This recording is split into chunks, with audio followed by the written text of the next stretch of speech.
it's the Curly Mom Realtor again with the video. This one is more towards my sellers. So when is it a good time to sell? That is always the question that I see a lot of sellers or homeowners are thinking about. Do your home have enough equity?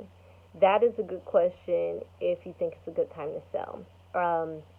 Your life situation has changed. You got a divorce, you're an empty nester. Now you and your wife or you and your spouse is sitting in a home with 5 bedrooms and it's just you two in one room.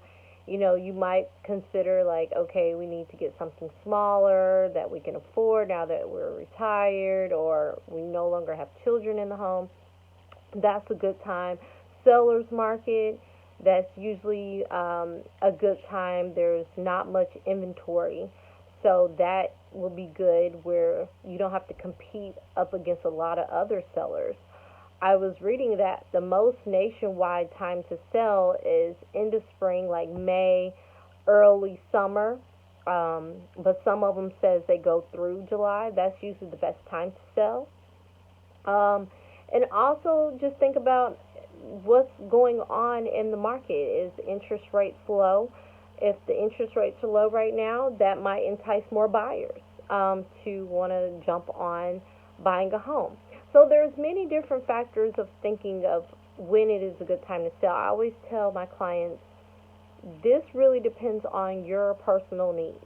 If you feel like you cannot afford a home anymore, you have good equity in your home, maybe it is a good time to start talking to a realtor, talking to a real estate attorney, and just seeing what your options are. You do not have to sign anything at the time. Just ask the questions and go from there. Do your research and determine if this is a great time to sell. So those are some things to consider when you're a homeowner and you're still on the fence about selling or not.